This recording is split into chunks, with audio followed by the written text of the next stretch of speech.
What's up, everybody, and welcome to episode 200 of Two Amazon Sellers and a Microphone. We made it, Chris. 200. 100. That's hard to That's believe. it. But what better way to celebrate episode 200 than... No, that's it. That's it. We're just done. Yeah, thanks for listening. That's it. That's 200. That's right. Well, to celebrate this episode 200, we've got Rafael Velaz from Share It Studio on with us today, and we're going to be talking about advanced strategies for content marketing for FBA sellers. It's going to be a lot of fun. This is a hot topic. There's a lot of competition out there now, and this is absolutely one way to differentiate yourself from the competition. 100%. So we're going to dive all into this. We've got tons of questions. Chris and I do personal questions about this for our own selves. So we're excited. So Rafael, welcome. Thanks for coming. Thank you so much, guys. Really appreciate it. It's an honor to be here. Episode 200. It sounds easy, but recording those 200 episodes, I bet it was a tough cookie to break. But we are here. Thank you. Right here. You just go one at a time, right? Just keep rolling. Grind it up. That's how you get there. But yeah, we're excited. Thanks for coming on. There's so much to talk about in this regard. I feel like this is a place where maybe sellers skip over, or they do minimal effort and they could do a lot more. We talk about this a lot. Being in this business, it's fun in a way because you wear a lot of hats, but you may, a lot of those hats you're not proficient in, or it's not your fun thing to do. You may be more of an analyst. You love looking at spreadsheets and data. That's different than being creative and speaking to the customer. How to find that customer voice, what appeals to them. There's a lot of things in this area that are challenging. So we're really excited to just dive into all of that. Before we do, you want to give us a little background on yourself for anyone who's listening, doesn't know you, doesn't know Share It Studio. We'd love to hear your journey. How'd you end up here? Yeah, of course. So I'm a filmmaker. I've been creating music videos and all these fun stuff, short films since 2009. 2016, I was working in Nickelodeon, associate producer in Nickelodeon and post-production side. And I was just very sick of it and I wanted to do something different. And I remember a buddy of mine I had my agency Share Studio at the time. It wasn't Share Studio. We were just doing content for like real estate and whatever. I was just doing a bunch of things on the side. A buddy of mine was launching a coffee machine on Amazon. And he's like, hey, bro, like I got this coffee machine. I want a cool little video. Can you make me something? I'm like, sure, why not? So I did that. I launched Share Studio. I was creating commercials for every type of business industry, real estate, restaurants, hotels, like you name it, I'll do it. While working my full-time job. And I reached a plateau, like I couldn't grow anymore.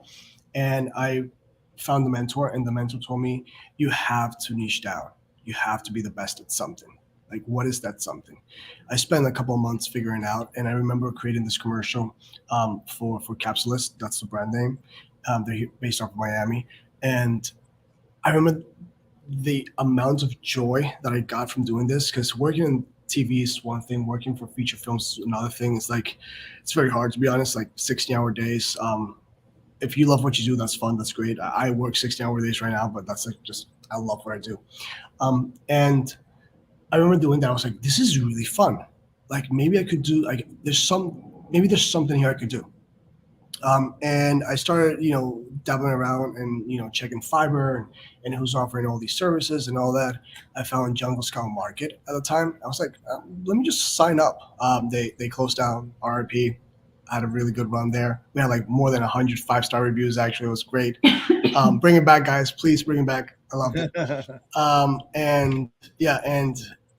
So we had a very good run there. And we just got client after client after client after client. Like, I talked to my business partner at the time, and I was like, there's something here. We should definitely look for something here. And it's been 5 years so far, if I'm not mistaken, that we've been creating content only for Amazon. We get, reached out still for like real estate and stuff like that, but we just like, pushing that away. And right now we're completely focused on Amazon, but we're not just focused on Amazon in general. Like we don't do PPC. We don't do copy for the listing. We do copy for the content that we create, A+, the infographics, the Amazon post, things like that, but not for the listing. And that's how we specialize in creating content for Amazon sellers. We've been very good at it, and our clients have seen very good results so far. It is fascinating. There's such a need for that. And it's interesting, you coming from, film, TV, commercials, where it's really creative. I mean, you've got a short amount of time to get your message across. You got to captivate them.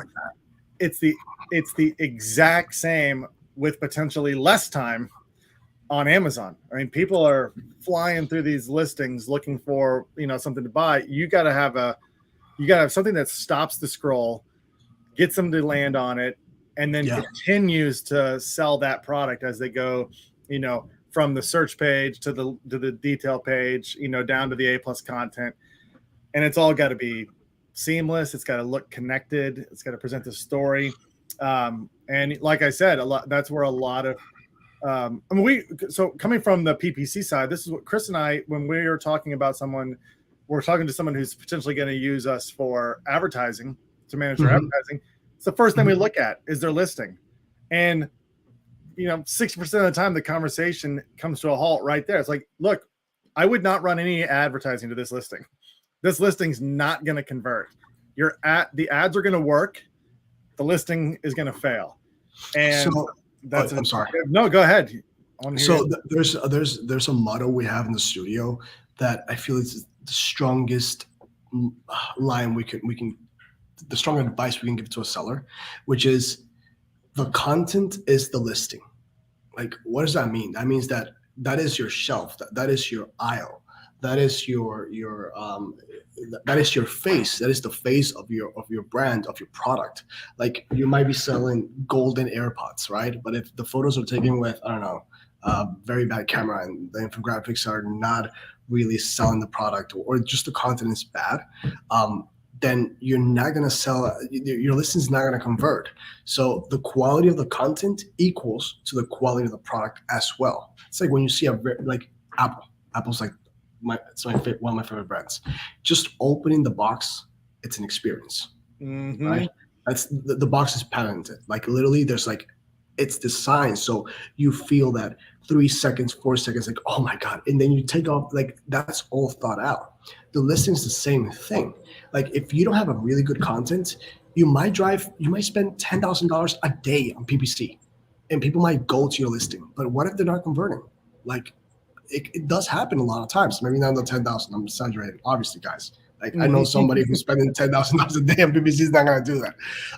But I do have clients that have come. A recent client of mine, actually, he has all 7 images, but they're so bad, and his product is so technical that you need to have very good infographics. And his content was so bad, and he's telling me, like, listen, dude, like, PPC is killing me. Like, the sessions are not converting enough. Like, what can I do? I'm like, well, first of all, this is like, I'm sorry, I don't want to sound rude, but this is bad. Like, you're doing a horrible job. Your product is great product, made in the USA. Like, all these shiny things that you could put on marketing, made in the USA, buy local, support small business. All these things, minority owned, like all these great things that you could have. And it's a great product as well, but it's not converting enough. Why? Because just the content is horrible. I'm on your site now, and you have a slew of products, like all different types of niches, everything from supplements to baby toys to pet, like they're all over the place. So you're not focused on one niche, you do all niches. Is that right? So we niche down to content. There's not a department that we focus on. Depends on the season. So there are seasons, Christmas, obviously, like there are seasonal products, as you understand. But the technique that we use is, to be honest, is something that everybody should apply. It's what everybody uses to at least find a good product. It's like, okay, let me see the reviews. Let me see what the competition is doing. Let me see what the frequently asked questions are. Let me see what big brands in this area are doing to see what I can, scale the product, the content wise scale, or optimize the content. But no, we don't focus on one per se category. We do focus on content though. So you'll never see us doing like, maybe not never. I don't like to say never, but as of the moment, you won't see us like doing the copywriting for the listing or the PPC, for example. Like I'll leave that to you guys, obviously. So, So- when someone comes to you, I'm going to use this pizza board you got here. You got a pizza board. Are they giving you, like, a seller giving you direction, like, hey, I want this to look like this, I need this, or is it like, hey, I got a pizza board, you guys do you, and then come back and we'll see what it is? So we have two types of clients. They're both great, but I actually like the client that is more involved in the process and knows more about their product. Obviously, selling supplements is not the exact same thing as selling a pizza board. Supplements are very competitive and it's something that goes inside your body. So it's definitely you need to generate more trust than a pizza board. So for example, for supplements, it's a completely different route, but the best scenario would be this person is brand registered. So we have already has a live listing. This is like the perfect scenario. Brand registry already has a live listing of at least three months. I would say we are Amazon Ads partners, so we get access to their Solo Central account. They give us access, so we can look at all the data, all the stats, like are they married, men, female. Like we got a client, for example, he has 16 SKUs. 16? Yeah, 16, I think. I'm not mistaken. And he sells minimalistic wallets for men. And can you believe 48% of the buyers are female? Like, that's interesting, right? Like, at the top of my head, like, I wouldn't think that, that wallet is going to be bought by females. So after we analyze all this data, like, okay, females are buying this, and guess what? 80% of them are married. Oh, they're married means that they're buying this as a gift for their husband or partner or whatever. They're buying this as a gift most likely. So we created lifestyle images that are catered to that. A woman giving a box with a little bow to the man, which is the box of the product, for lifestyles for the listing, for the A+, and for Amazon posts. That's so powerful. did I answer your question? Yeah, that's powerful. And what I like is, sometimes I love looking at like Fiverr gigs and seeing really, really bad Photoshop jobs and just like, or like Amazon listings. You're like, oh my gosh, that Photoshop is terrible. But yeah, you're passing the test here. These are all really, really good, high quality photos, just on all of them, like, across the board here. So, yeah. So really quick parenthesis on Photoshop. Photoshop photos for Amazon. Any seller who's starting off with, like, if somebody's starting off with $5,000 on private label right now, he's my hero. Everything's so expensive right now. So if you're starting off with a low budget, let's say 10K, and you can't afford a model, you can't afford location, and you're selling something very competitive, there's no shame in doing Photoshop content, but it has to look realistic. If it does not look realistic, then you're setting yourself up for failure. You just are. We do Photoshop lifestyle photos, but our photos look like very, very, very good. And we try to minimize the errors as much as possible. Like we even mimic the lighting. We do to the detail. So we don't have those mistakes. There are some things that you shouldn't Photoshop though. Anything that has to do with any living creature, animal, humans, babies, plants, things like that that can go into your body, on your body, for somebody else, living creature, something. You shouldn't Photoshop that. I wouldn't recommend Photoshopping any of these things. It's interesting, yeah, because obviously quality matters. Buyers are for the most part savvy enough to say that looks fake, that doesn't look real. I don't. That immediately takes the trust factor away a little bit. But for somebody who's bootstrapping it, just taking into your point of understanding who your customer is and speaking to them. Like anybody, if they were selling that wallet, could say, well, I'm going to make an image of, my wife handing me this wallet as a gift, and at least that gets to where you're speaking to the customer. I mean, that's interesting data that you're going in there, seeing that, and then making sure that you're speaking directly to them. Yeah. The key factor is, The keyword would be emotional connection. You want to make an emotional connection with your buyer. That is marketing. What is marketing? Marketing is emotional connection. You're trying to twist the reality in some sort of way. The 80s, well, right now still, all these rappers with chains and all this. Oh, this will get you girls. Cars in the 80s. Pretty girl, you have a cool car, you have a pretty girl. Like that's literally marketing. And during World War II, the woman going like this. What they were trying to say, hey, you're strong enough to be equal to a man, because all females are equal. We're all equal, guys. But in the 1940s, that was a little like society was different, right? So that was part of that. So marketing is old, and it's just really simple. Emotional connection. You're trying to twist the reality. You're trying to get them to latch onto something. I love that you said that. Like when you said emotional, I was like, that's like when we talk to sellers, just say you got to make an emotional connection because they can't touch the product, right? They're not able to see it, so they got to be able to like feel it or like internally feel it when they look at your listing. Yeah. Let's get some things on the images. So when creating images and doing product images, what are some of the like little hacks and maybe advanced tactics you use to help your clients increase their conversion rate? Okay. Before we dive into that really quick, I want to talk about the emotion aspect that they're going inside of it, and they're not really. So Amazon, we only use 1 sense, 1.5. I say 0.5. You also use the hearing for the videos, but 80% of the time people don't play videos with audio. So that's why 1.5, right? So the visual aspect, you have to make that emotional connection, because understand this is your digital shelf. And basically, if you want to tell them like, hey, this will hold up your the heat or the temperature within the bottom of the water, then you have to like maybe drip down a tier of like water or something. Make it feel that person that's warm, cold, whatever it is. I'm using water bottles as an example now, but in each product is different. For a tip and trick, I would say for me the most important image. Well, they're all important, but like if you have like to go down the list, it's obviously the hero image, right?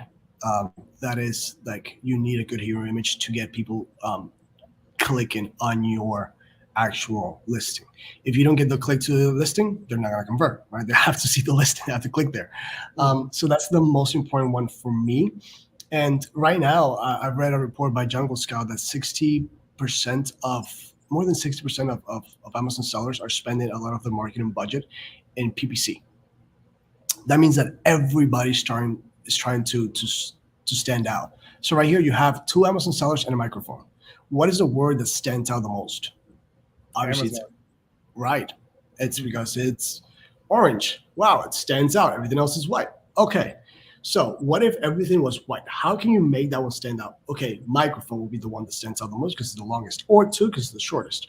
So same idea for the images. You have the sponsor brands, the sponsor products, then you have the video, then you have editorial, top choice. Like there's so, apologies. My grandfather's calling me. Yeah, I was gonna say. I know. It's his birthday today, actually. That's why he's like. I'm pretty. He's probably asking me if I'm gonna go cut his birthday cake. So yeah. So as I was saying, you have all these sellers trying to stand out, and yeah, you can bid more, and you can be top of the page, but still, there are so many other sellers trying to stand out, and they have really good images. So what we do is we don't create one hero image. We create up to 8. So for more than 8 sometimes. And if we really want to go in deep into it, we grab the top 10 competitors. We send them to PickFu. Have you guys heard of PickFu? Oh yeah, great. Yep. Yeah. So we get the main images from the top 10 competitors. We send to PickFu, see what comes out. Then we create our own. We obviously do the data. We read the data. We do all the reviews, all that, and we create a list of 8 main images. Again, one image doesn't necessarily mean that it's going to be just one photo. One image could be 10 photos photoshopped into one. Like for example, we created for a client. She's selling sponges, organic sponges made out of coconut fiber and something else. And there's like sponges are falling down, right? And everything's included in the product, but we put it in a way that's just like, oh, what is that? Just grab their attention. So we analyze the competition's main images. Then we create our own main images. We send that to Pickfu. Then we have a list like A, B, C. These are the top 5 from the 8 that we created. Then we send it to the customer, and they have to run A/B testing within Amazon. So all those tiers, right, is gonna set you up for success. It's like studying for an exam. Most likely, if you study for an exam, you're gonna pass the exam. Or if you want to run a marathon, you cannot wake up one day and be like, "Oh, I want to run a marathon." No, you have to train for the marathon. Well, this is the training for that marathon. Obviously, you're selling something like it's $5. Okay, maybe you shouldn't. If you're selling something that's a protein shake that's $60, I think you should really look into it. That's an added bonus there. That little Pickfu little service you do. I mean, you know, like a normal gigs, quote unquote, would be like, here's your photos. Now you figure out which one sells the most or which one gets the most clicks. But that little bonus there of like you're doing the testing already before you even deliver. We analyze that's huge. Yeah, that's huge. Yeah, we analyze it and give it to them. It's huge in a lot of ways because clearly you're creative. Clearly you guys put out great stuff, but you're still testing. Does this resonate? Is this working? You know, and figuring out where the tweaks and the modifications can be made. Because 1% improvement, 2% improvement, those can be huge, you know, in terms of conversion rates. So we got a client. He sent a text today that he said that he got more than 20% increase within a month without changing PPC at all. And that's just because of the content. That's literally like organic sales just by giving better content. Why? Because Amazon wants buyers to spend more time on the platform. The platform will reward you. It's like you guys. You guys are making 200 episodes. This is number 200. You've made over 200. Like, that's a lot of work. Maybe if you haven't done a podcast before, that's a lot of work. Like being here, doing the pre-production, then recording, then doing the post-production, then the promotion. Like, that's a lot of work, guys. So the exact same thing for Amazon. The more value you give the platform, the more likely they're gonna rank you better. The more likely the BSR is gonna be better. Your conversion is gonna be better. Look, go ahead, Chris. Yeah, I love this area of Amazon because it's, you know, Dustin's creativity is going to be different than like Mike's creativity, and what I think is going to be a good image is maybe something different than what Dustin does. Have you ever came across a product and you're like stuck, right? Like you're like, I don't know how we make this coaster look fabulous in an image. Like how do you add a lifestyle photo to a coat? Like, have you ever came across something like that? And if you have, so what do you do? Yeah, we client came with I wouldn't say it was hard. It was just very, I would say, difficult. Funeral products. That's rough, right? And you're like, I get shivers. I'm like, whoa, dude! Like, how do I do this? Like, what do I do? I can't put, I can't put like somebody in a coffin, right? Like, that's like, no, how do I do it? So that's where the creativity goes into it. One of the things that we are marketers before creatives. We won't create anything that is not going to be effective or has a purpose. So, for example, you were asking what do you do? Does your client tell you what to do, or do you do it? We analyze the data. We tell him to give us as much, just put all your ideas, just like empty your mind into us. Tell us everything you want, and then we'll put the pieces, we'll rearrange the pieces, come up with our own ideas, and bring you something fresh. We do that for our clients, the proposal. And for this specific product, it was a funeral guest book with a pouch for the letters. So you're like, wow, okay. Well, the first thing is you cannot show emotions, like really sad emotions on pictures, but you still have to show empathy in the pictures, right? So you're like, okay, how do you show empathy? So one of the things that it was affection, touching, right? So you have to touch. Don't show facial expressions. You can show up to here. Don't show eyes, because eyes give you more. Are the eyes watery? They're squinted? Are they happy? Like, what are you doing with all this content? How are you going to transmit that emotion that, hey, we care for you, so here's this book as a gift so you can have it in your funeral? Like, that's pretty, like, how do you even do that, But that's part of and then we also created some photos for sexual wellness products. That was very interesting as well. That's super delicate, obviously. Something else that was very funny was an enema. You know what an enema is? Like Something you, an enema. yeah, Yeah. clean inside. Yeah. So Yeah. that was a very interesting one. When we got this client, he's selling very well. Actually, he's selling very, very well. When we got this client, we were like, wow, okay, this is very interesting. What do we do? And all like we're a team of 12 right now, and like I had to like usually it's like 5 of us who sit down and like think of the marketing strategy. But for all this, I just brought everybody in. Guys, assemble. Oh my So, gosh, yeah. I would have loved to have been in that meeting when you're trying to figure out how to sell enemas. Yeah, that was a very interesting one. Your mind is very fun to like your process, like that whole like you can't show below the face like that, like you don't want the eyes to squint. That is the creativity side and the marketing side that some sellers don't have. So if somebody's selling a product, And they're not supposed to have it, Chris, like it's good if they have it, but they're Yeah. not supposed if you're a seller, you have to innovate, you have to look for new products, you have to think of ways that you can scale your business. You shouldn't be in the trenches, editing a photo, contacting the Fiverr guy, making a shot list. That's not your job. Your job is to get good products, flip them, sell them on Amazon, build a brand. If you want to exit the brand. If you want to stay with your brand, build another brand upon that one and just keep growing.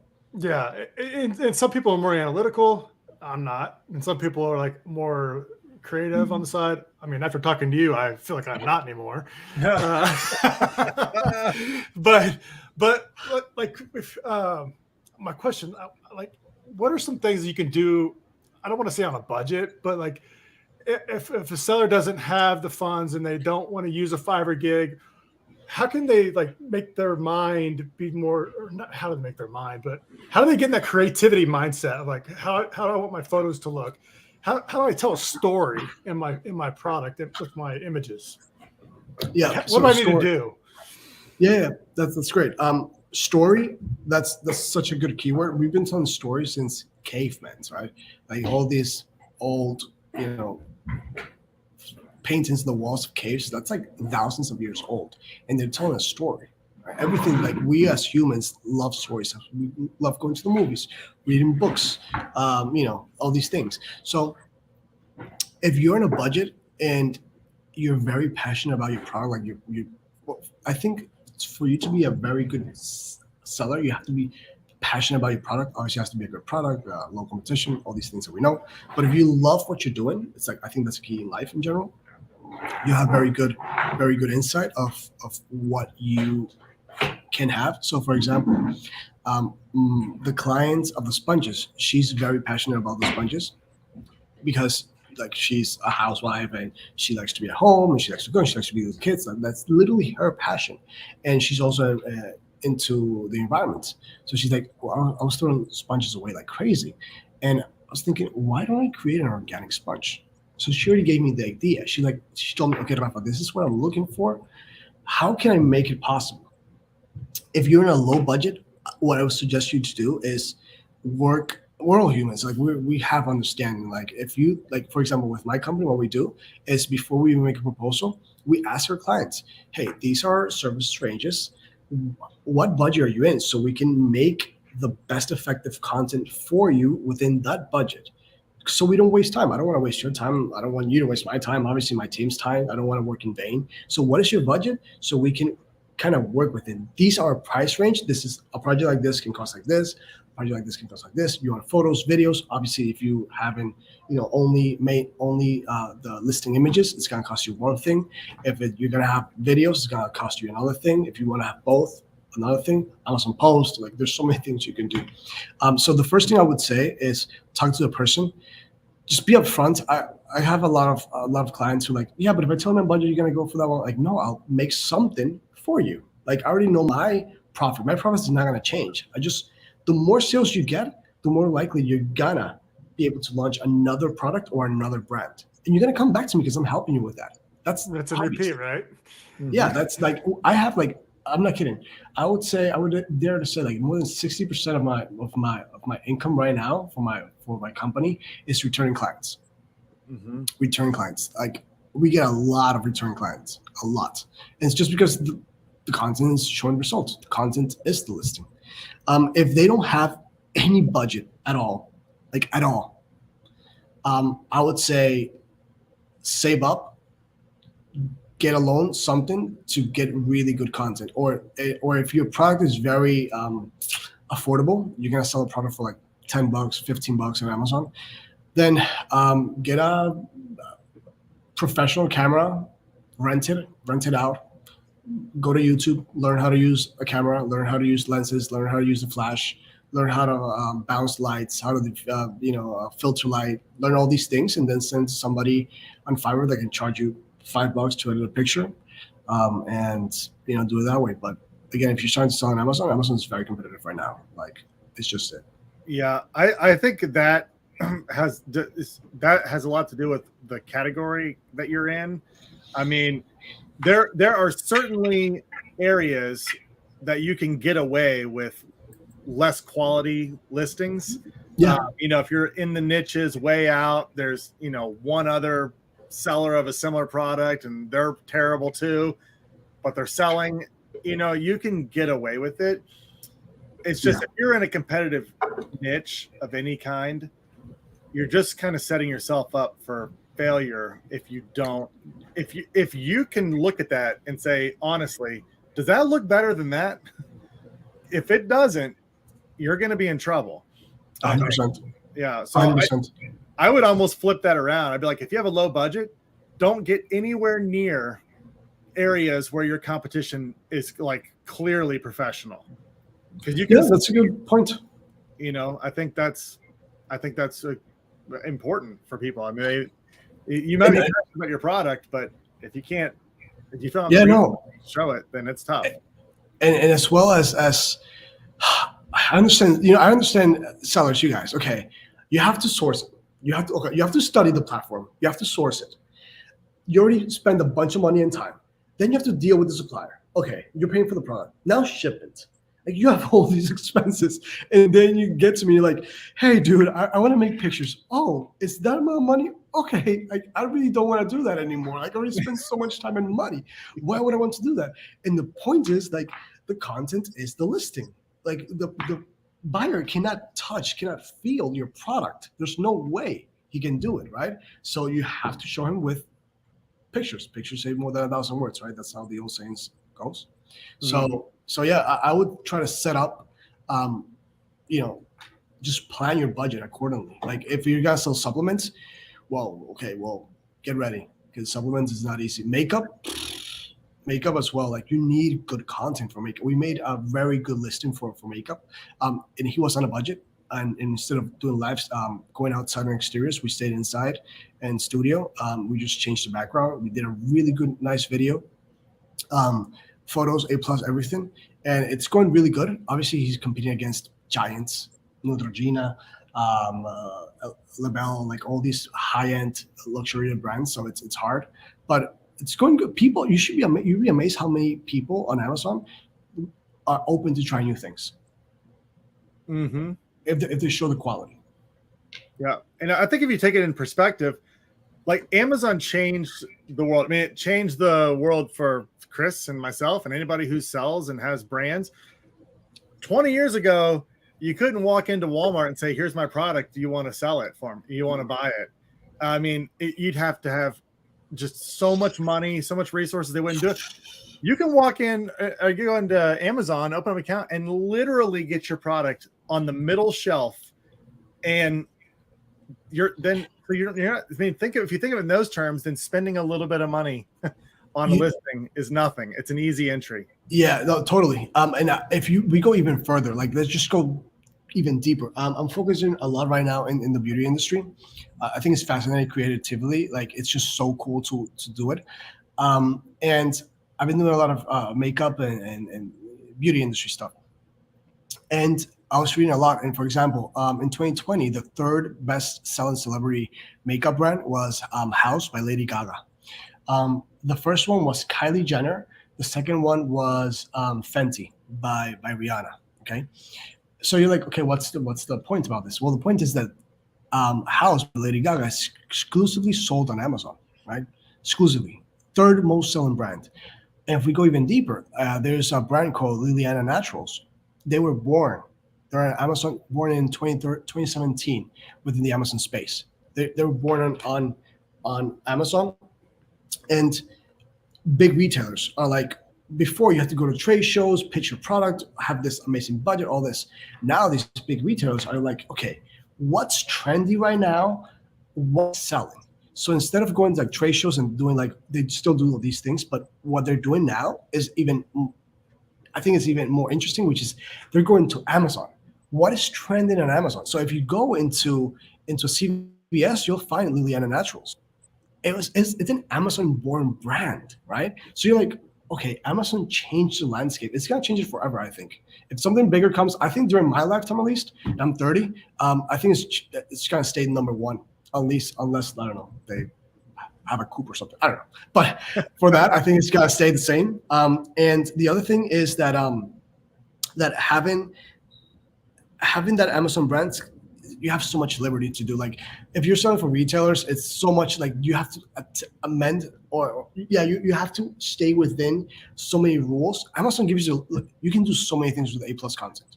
You have 7 images. You got a video. You can put related videos. You can have ads. You have control over your brand.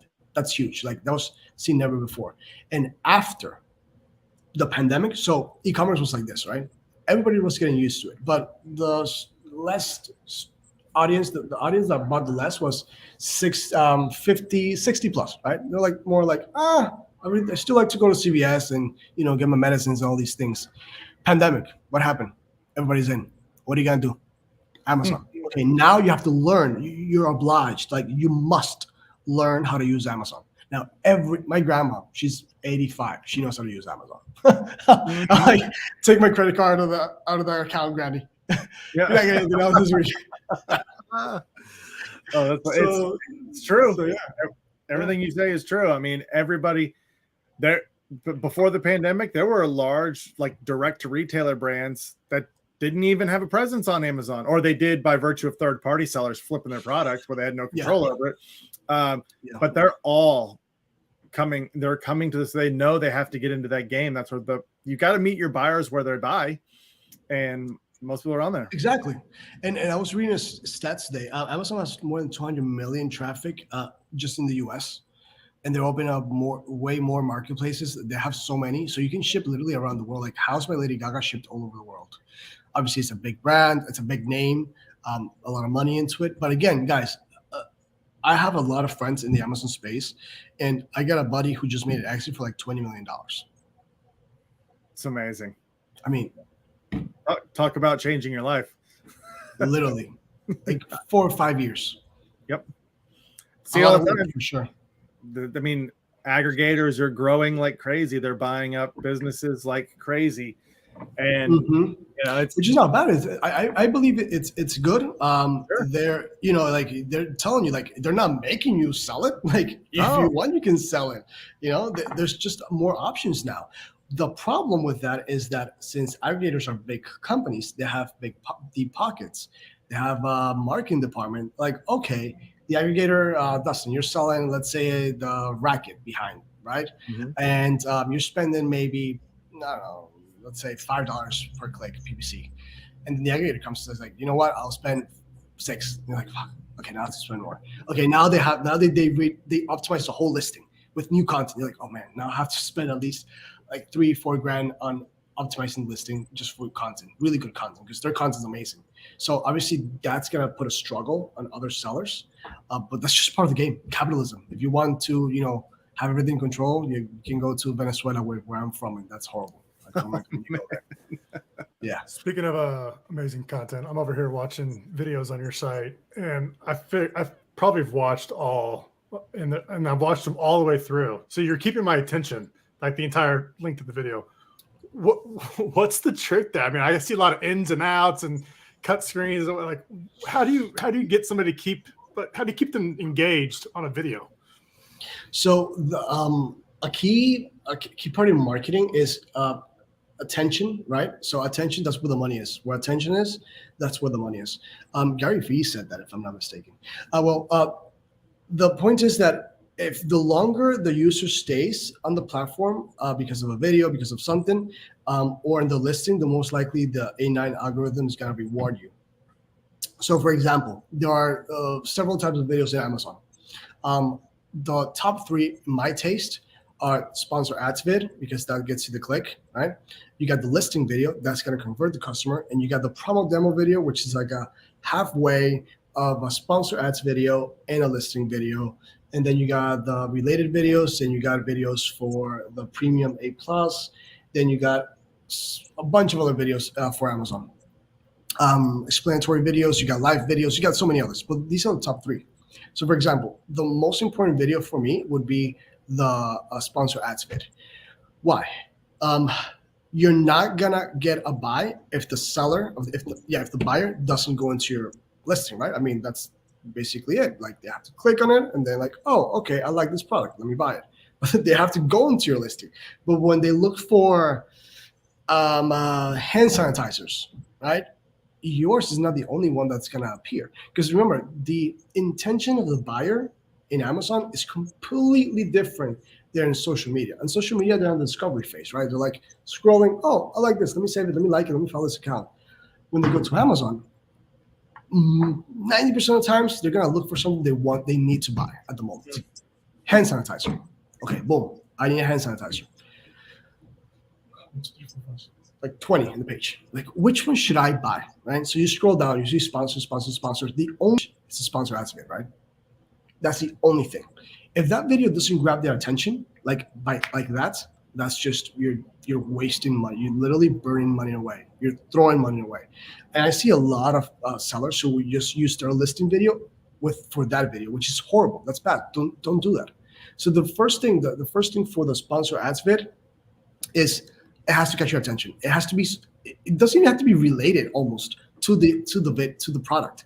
It has to just be something that makes you stop scrolling for 2 seconds.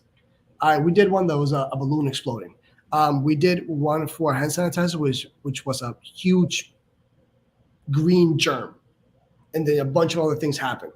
So we want just the attention for that moment right there. Then we jump into something, a FOMO, a fear, something that triggers them to understand why they need that product. Hand sanitizer. Did you know that 99% of, we put something like that. Then we show the product so they understand the product. Then we show some titles. So we keep that attention going, and most likely they'll click within the first 10 seconds, most likely. After that, we go into a listing. We got their click. Great. It's not converting. How can we help them convert? You just have to show the benefits of the product through the video. This is where the listing video comes into play. That's why it shouldn't be the same, because the reasoning for the sponsor ads vid is not the same for the listing video. The listing video has to show them why your product is better, just a why, right? So for the hand sanitizer, it was easier because it was something that it wasn't very technological. Right? It's a hand sanitizer. We obviously have to showcase that it kills 99% of germs. It's FDA approved. It's this. It's that. What else did we show? Emotional connection. So with this, you can touch your loved ones. We have like somebody clearing a kid's tear. We have hands shaking. We show things that you can do once you have the hand sanitizer in your hands. So that's why the listing video works. If it was something more technological, let's say a supplement that's new and it's gonna burn fat because you have a seed from the Himalayas, great. Then we have to show more of the benefits because it's something more technical, because there's a new ingredient in the listing video. But yeah, those are top 3 videos. That's how we try to get the attention, just by giving a lot of value and being entertaining. Like, people want to be entertained. People don't like to read. Like, if you don't have good photos and your A+ is just paragraphs long, like, you could index keywords behind it and it'll still be good. And that's build brand, man. That's how aggregators really buy. When you have a good brand, when you launch whatever it is and people are going to buy it. Follow button. Like, have you guys seen the follow button? Yeah. Oh yeah. Amazing. Follow button. Yeah. Ugh. Amazon Post. Have you guys used it so far? Yeah. Mm-hmm. So why do you guys think Amazon's is doing this? Amazon's trying to be social for which reason? Do you think that just, we have nothing to do in Amazon, let's just create a follow button? Instagram looks cool. Let's you put an Instagram instead of Amazon. No, they're trying to build an audience and trying to keep you there, and trying to have that social aspect within Amazon. So you stay more time there. And at some point, I don't know when, but at some point, Chris, Dustin, I believe that the follow button is going to be more important than the actual reviews by the amount of followers you have. I don't know when, but at some point, I believe it's going to happen. It's like the followers now. Somebody who has Cristiano Ronaldo has like 400 million followers. You know how much that dude makes per post? Sure. Yeah. Crazy. You know? Hey, real quick on the videos. Are Yeah. you doing one video and then editing it to make it an ad video, or are they two different videos shot differently? Yeah. So depending on the product, again, we don't have a cookie cutter template. We don't say like, oh, let's do it like this, and this applies to all the categories, even products in the same category. No, everything that we do is very much customized. We spend a lot of time, to be honest, developing each strategy. But to be able to save our clients money, instead of shooting, if we want to do a listing video and the sponsor ads video, instead of doing them in 2 different days, booking the model for 2 different days, we just do everything in 1 day. So instead of making a 15 shot list shot, we make a 30, 20, 25. And then we shoot everything in 1 day, and then we have 2 or 3 edits depending, and we roll as well, and we try to test them before to see if it's engaging or not. I got to go back to what you said before about the green germ in the video, because that really struck me, because I always feel like I don't know if I go that far in creativity in my mind for that, because if I'm selling a hand sanitizer, it's like someone squirting on their hands or whatever, but that is a scroll stopper. If there's a big green germ floating around and maybe it gets destroyed or exploded or whatever from the hand sanitizer, that's so engaging to me that I would have to click and go. I mean, I also feel like there's an element of, from a consumer standpoint, when you see something like that, you're like, oh, this brand is so passionate about their product and believes that they've gone to this length to create this creative, that almost helps the conversion. Not just the fact that it's such a cool video, but the fact that they did the video in the first place. I feel like that a buyer's sense that, and that helps the conversion big time. 100%. The quality of the content equals in the mind and the subconscious of the buyer that it's the quality of the product. Do you imagine that Apple had the worst marketing ever? Like, would you like Apple, Amazon, Facebook, all these big brands have very good marketing. Why is that? McDonald's, Coca-Cola, the Santa Claus and Christmas. Like, I think every kid in the world, like, I think that commercial must be like, what, 30 years old, 40 years old? Like, every Christmas we see Santa Claus, right? On TV. Why? Well, that's part of the marketing strategy. So although I don't buy Coca-Cola, I do buy iPhones, right? I have AirPods and all that. And their marketing is just great. So imagine that the photo of the render of the actual iPhone was really bad. Like, do you think they would be successful? Heck, man. Anything. Elon Musk, Tesla, right? He sold the sexy shorts, right? They went like this. The tequila. He built a brand, literally the tequila is like $1,000 right now. Like, people are flipping the tequila. It's tequila. Yeah, it's tequila. Yeah, it's tequila. Yeah. So, it's the brand behind it. You have to create good content, good quality. That's just it. Man, there's so much I feel like we could talk about. I mean, with almost every one of those things, like main image, A+ content, Amazon post, sponsor brand video ads, then you got lives and all this other stuff that's going on. Each one of those, we could spend hours just talking about one of those things and what makes them pop. I know for a fact, Chris, we're going to have Raphael back on. We've got to for sure. We got to Get get my team. and Sorry, it's a dog. I'll bring my team. Yeah, it's all right. It's busy around there. That's exciting.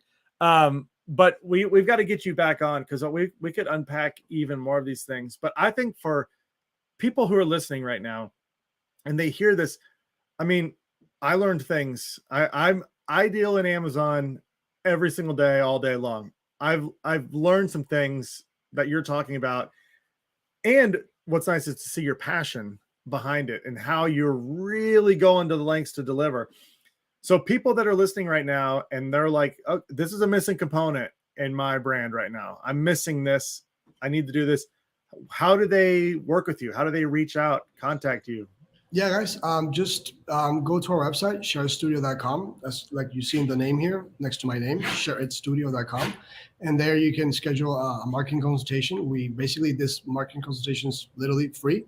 We just want to know you, see what you're looking for, see how we can help you. The idea here is to build partnerships. Like I'm not wanting to do one-off projects that doesn't really pay the bills or build brands. Literally, the way to grow companies is being customer obsessed, like Amazon. That's why they're the biggest company in the world, at least in the US, one of the biggest. Tesla to global, right? Yeah. So the idea is that that we build partnerships and we try to help you as much as we can. If we feel like we're not a good fit for you, we'll tell you and we'll tell you where you should go. But if we do feel like we're a good fit to work together, we'll also tell you, and we'll guide you all the way through the process of creating content. Awesome. And you got a little special here too. $300 off your first purchase. Yeah, man. All right. Everyone's got to absolutely go check that out. Start the conversation. If this is where you feel like your brand is lacking, where you could make some big improvements, make sure you go to shareitstudio.com and check them out. And what was that, Raphael? You want to say something? And if you give me a keyword, Chris and Dustin are the best. Like I'll give you extra content for free, guys. Oh, there you go. Make sure you listen to this. Yeah. All right. There you go. Chris and Dustin are the best. You have to say that. Boom. Yes. I love it. We'll give you a lot more. We'll give you. We won't even give you 10 images. We'll give you around 13, so you can have even more tests for A+ for the hero images. There you go. There you go. That's why everyone out there listens to this podcast, right? There you go. Oh man, good for sure. Raphael, appreciate you for having me, man. Oh, it was awesome. Thanks so much. Everyone go check them out. Shareitstudio.com. Make sure you mention Chris and Dustin are the best, and you'll get 13 instead of 10. I love it. So yeah, thanks everybody for tuning in. Make sure if you like content like this, and who could not like this conversation with Raphael. If you want to hear more stuff like that, make sure you subscribe to our podcast. Give us a like, give us a thumbs up. You can see the live streams on Solozo's social media platforms, Solozo's LinkedIn page, YouTube, and Facebook. They're all there, so you can go back and watch this. If you're just listening to it, you got to watch it so you can see how passionate Raphael is about everything. So yeah, absolutely make sure you subscribe to all of those. Additionally, if you've got everything set up, if you've worked with Raphael or you've got your images and your content and it's everything that you need and it's ready to go and you're struggling with your advertising, that's where we can help at Solozo. You can go to solozo.com, book a demo. You'll talk to Chris or myself. We'll talk about anything Amazon. We'll vet your listing. We may send you right over to Raphael before you come back to us to do ads. But if you're looking for that, solozo.com, and we'll be chatting with you soon. All right, everybody. Thanks for tuning in. Thanks, Raphael.